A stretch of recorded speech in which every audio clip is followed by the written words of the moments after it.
Okay, everyone, we should start. You can take a seat. I would just like to introduce you to Madeleine, who I think you all have met right now. But Madeleine has been here with us at the Roche since the 2nd of March. Yeah. And she's doing her PhD, and she's focusing her studies, investigation in how the artificial light affects, in this specific case, the psychological life of moths, and also the pollination, something like this. Okay, yeah. I'm not an expert, that's why she's here, not me. But she will tell you a bit more about her research. Love it. Are you okay? I am thinking this. So she will be telling you a bit more about her research. So from the last 2 months, more or less, she's been sampling every week, and she will share a bit of what she's been doing. And in the end, you will be able to ask a few questions. Thank you, Ray. So I'm Madeleine, and I love moths, and so most of my research here has been focusing on moths. But I thought before we start, I would like to take you about 300 million years ago from today into the past, and just imagine the scene. So you have the Carboniferous period, which means there's loads of oxygen in the atmosphere. Everything's huge, basically. So imagine the huge dragonflies, bigger than us, bigger than birds. You have huge insects. There's lower CO2, but lots of oxygen. And this is kind of the time in which also the flowering plants, the angiosperms, have first developed, and therefore the moths started visiting them. So the moths have co-evolved with the flowering plants somewhere between 300 to 250 million years ago. For reference, we have only been around for 300,000 years ago, so moths have been here much longer than us. And in total, there is about 160,000 different species of moths on the whole planet, which is a lot, considering all the other insects. So they're one of the most biodiverse groups of insects on the planet. And moths belong, together with butterflies, belong into an order called Lepidoptera, which from Greek means scaly wing, because their wings are made up of thousands of scales. And later Paolo will show you some moths and you'll be able to see the scales for yourself. And this coevolution kind of happened when the moths started feeding on the nectar in the plants. And you see this because their mouth part, their proboscis, is adapted to feeding from these different kinds of plants. And they started exploring the nocturnal niche. So back then, there was just a beautiful moon, starry nights, and a niche is kind of a habitat or kinds of conditions that allow the organism to live in and all give it everything it needs. So our niche, for example, might be Cruzinia or this planet, but you have niches as small as a leaf, to as big as trees, or as big as the whole nocturnal world in the case of moths. So most moths are nocturnal, but obviously there are exceptions to this, and there are also some diurnal moths that most people think are actually butterflies. And it's a very difficult question to answer, what's the difference between moths and butterflies? Because evolutionary, butterflies have evolved in the middle of the moths, so there isn't really that much evolutionary difference. However, one of the obvious things that we do see is the difference in antennae. So butterflies have clubbed antennae, which means the antennae look something like this, and most moths have a feathery antennae, which looks kind of like a satellite, or at least the males do. You can see that on this moth, the female kind of just has a straight line, but imagine that the male would have kind of stripes here, and it would just look like the antenna dish you get, like all the old style antenna dishes for television signal. And this is because this is the way the males detect the females. So females release pheromones, which are like nice smelling chemicals, which then the male moths are attracted to, and then they come and find them this way. Alongside the evolution of the flowering plants, we've also had the evolution and kind of the boom of pollinators. So that's insects that visit flowers and transfer the pollen between different flowers, and therefore result into completing the life cycle of the plants.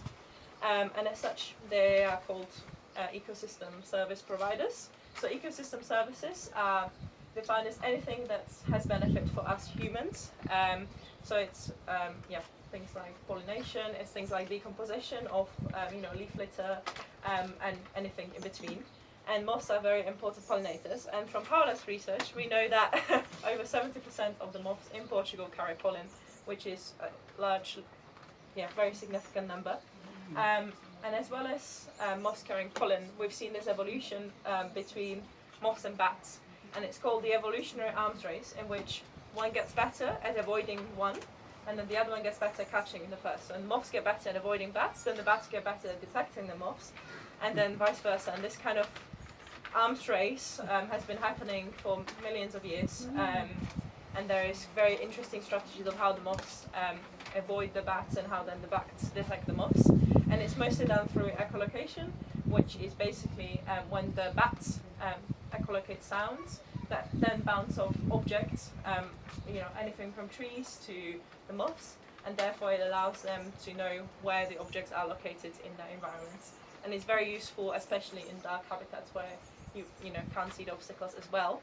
But there are also now some moth species which can make sounds to kind of deter these echolocating sounds and kind of confuse the bats. So anyways, moths are absolutely amazing, and there's so much I could tell you just about them, but I'm going to leave that to Paula. But I would like to say that moths have always faced challenges, as all of us do, and one of my favorite examples of this is actually from the middle of the 19th century.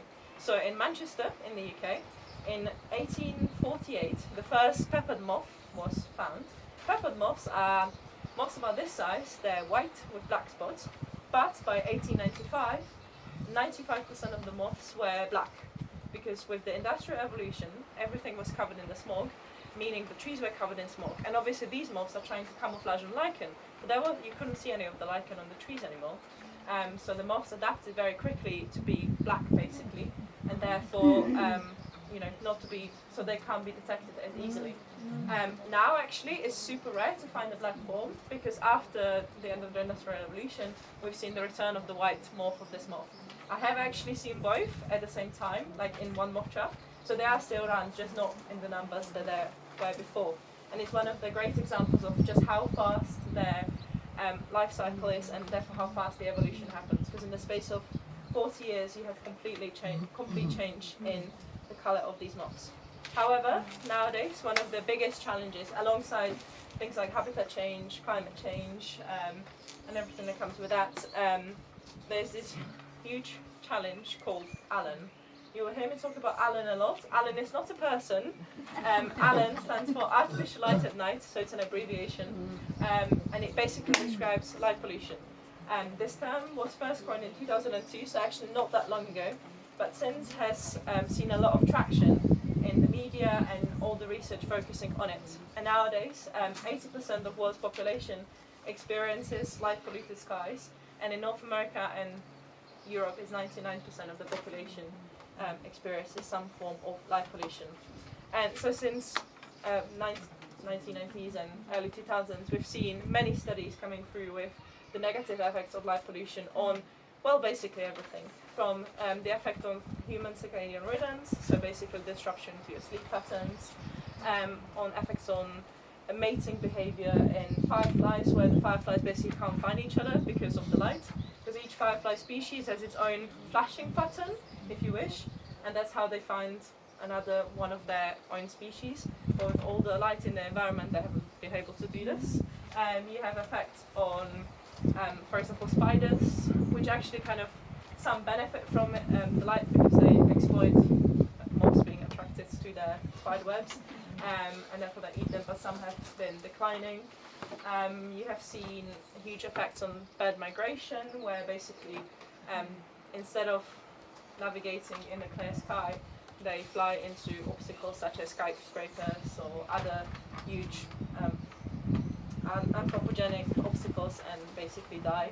So there has been high mortality, and that you have bats which have basically not been able to migrate through any sort of habitat, because bats love dark corridors and basically going between two dark places. And if you just imagine, for example, a city where you have streets, and on every corner of each street you have a street lamp, well, the bats can't actually get anywhere. And yeah, there is examples on everything and anything, including plants. And one of my favorite pictures, well, favourite because of it shows just how bad it is.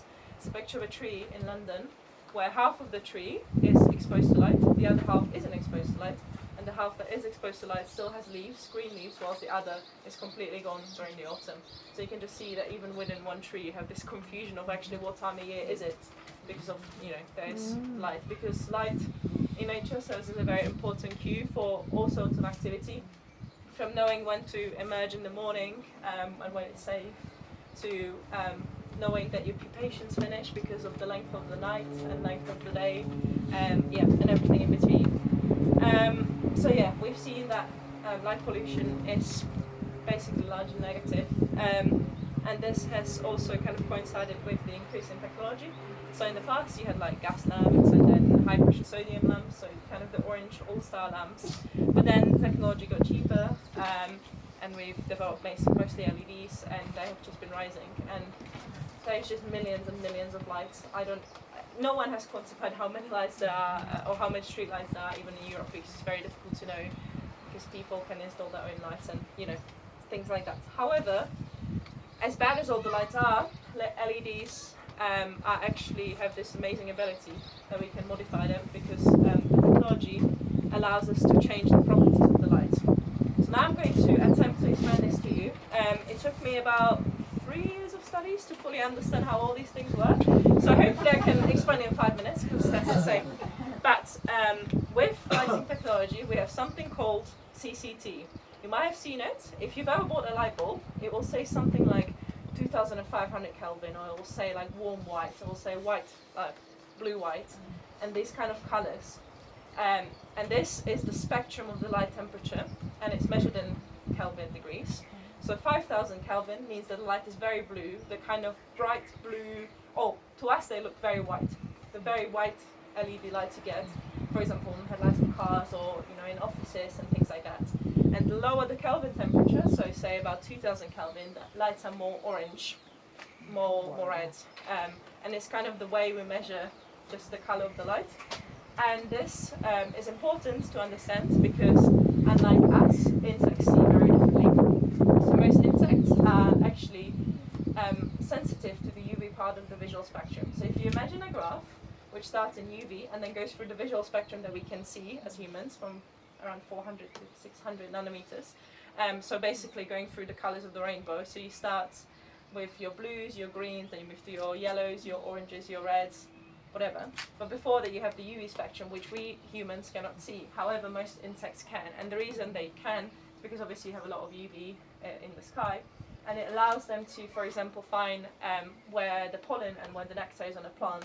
So to us, a plant might look, white with a red center, but to an insect, there's actually a little trail showing it, like here, nectar's here, because the center's brightest. So under UV, it looks different. And as such, most of their sensitivity lies in the UV part of the spectrum, and then the beginning of the visual spectrum, which are all those blue colors. And all these blue colors make up most of the very bright white LEDs. And therefore, they're particularly sensitive to these. But we can obviously change this, and we can change the light so that their color is slightly different. To us humans, it doesn't really make that much of a difference, because you can distinguish colors under lots of different colored lights. But obviously, it allows us to, at least we think it will allow us to minimize some of the negative impacts that light is having. One of the other things you can do is shield the light, which is very simple way of saying just direct the light to where it's needed. So rather than putting up a light that shines upwards to the sides and everywhere around you, you can just point it downwards, for example, to light up the path you're actually walking on, and things like that. And then you have dimming, which is pretty obvious, literally just dimming the intensity of the light. And there is some standards that you have to follow based on what they think is bright enough for a human to see. There's other things like putting different kinds of filters on the lights, or simply turning them off, which is perhaps the easiest to understand option, exactly. But of course that's not always an option. However, despite all these great changes that we can make to these lights, we have very little evidence for whether or not they actually work and whether or not they actually make any difference.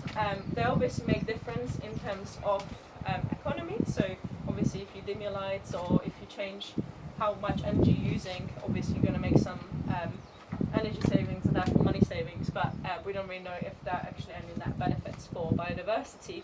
And therefore I'm here. So my PhD is focusing on how we can mitigate the impacts of light pollution on biodiversity and specifically moths.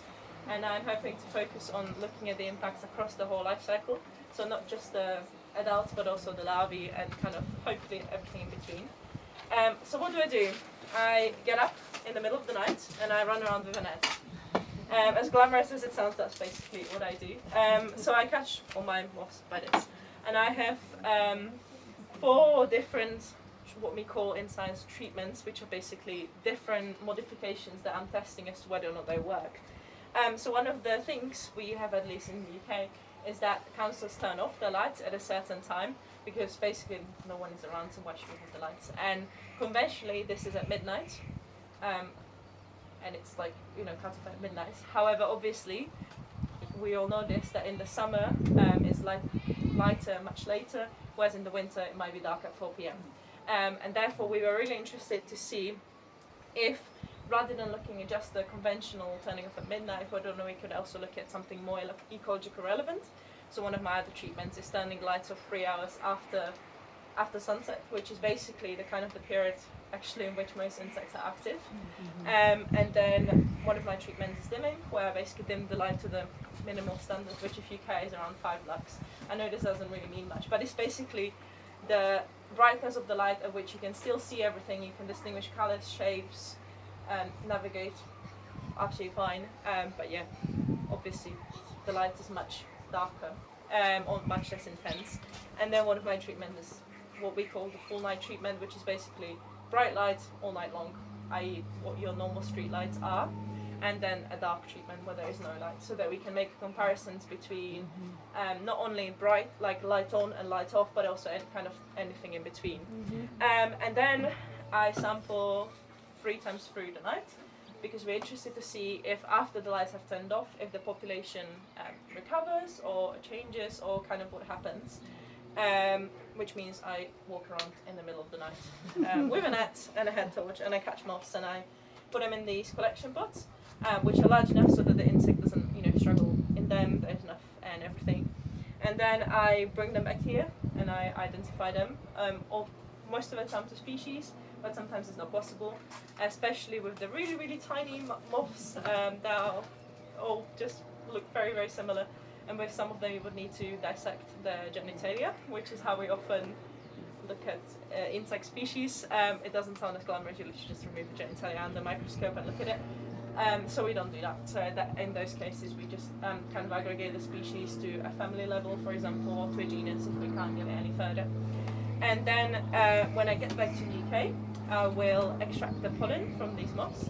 So most moths obviously visit flowers, whilst most adults actually don't need to feed, so they don't have any active feeding parts, they still visit flowers, so they're likely therefore carrying the pollen. So I will extract the pollen and then I'll metabarcode it, which basically means it'll do all sorts of mixing of all sorts of fun liquids, then put it into a machine and it spits out a barcode, almost like the barcode you get on food, but it will tell you exactly what the species of the plant you're looking at is. In the past, you could swap the pollen, put it under a gel slide under a microscope and identify it visually, which allowed you to look at things like how much pollen there actually is, so kind of the quantity. But it takes a very long time, especially with large quantities of samples, as Paula will definitely tell you. So we're using a more modern method, if you wish, which obviously doesn't allow us to know the amount of the pollen, but it will allow us to see that if the pollen is found in multiple samples, that they've visited that plant more often. And I say visited rather than pollinated, because we don't actually have any evidence that they have pollinated the flower. So I know that moths, other studies have shown that moths are pollinators, but in this case we are hoping to form flower visitor networks, so basically just networks of where, or evidence of which flowers the moths have been visiting. So to see if these networks change under the different lighting conditions, and therefore if the ecosystem service provision changes under these different lights, and how it changes. And it will also allow us to understand just more generally what moths have been visiting, the light and everything like that. And I've mentioned networks, so you're all definitely familiar with food webs, so basically who eats who, and that's a form of a network. Another form of a network is this bee visits this flower, this bee visits this flower, but this bee also visits both of the flowers, and kind of linking these two relations together. And they're all called networks, and it's a way of looking at the world, and it allows you to understand with how the networks change, how the ecosystem stability changes with it. Because if you remove one of the organisms, or if one of the plants dies, what happens to the ecosystem? How does it react? So that's kind of what we'll be focusing on. And this is just kind of one part of my project. So later I'll be looking also hopefully at the caterpillars and how it affects the caterpillars and how it affects the parasitizing of the caterpillars. Because you might not know this, but a lot of wasps parasitize caterpillars, which basically means they lay their eggs inside of the caterpillar, so that when the eggs hatch, they have a ready meal right there for them, so they can feed on them. Which obviously compromises the development of the moth, but is very important for the wasps and other Hymenoptera. So we have been, yes, this is also something we're interested in. So hopefully, eventually, make a network which will show the plants, the adults, the larvae, the parasitoids all together, and how it changes under the light conditions, which will then hopefully allow us to understand how we can change the light, or what we can do to the light to minimize the negative effects of it. Yeah, I think that's hopefully a summary of what I've spent the last 2 months of my life doing. It's just chasing moths, really, and learning about them and learning what they are, and spending a lot of time learning Portuguese moths, because my background is mostly in UK moths, and we have very few moths compared to Portugal.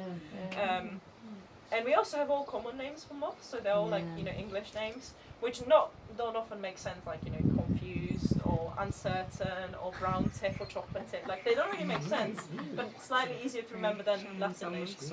Whereas the Portuguese moths all have just Latin names. So I spend a lot of my time trying to understand the genus and how they're similar. And you'll see later with some of the moths that Paolo show you, some are really obvious and it's very easy to remember. Some much less so, and you have to spend longer doing it. But hopefully with this information we'll have a lot more detailed network, which will hopefully allow us to understand. Maybe the answer actually will be that it's beneficial for this group of insects, but not this group of insects in this way. And it might be in another way we have to do something else. But yeah, hopefully we'll know in about 3-4 years. So. Thank you, Madeleine.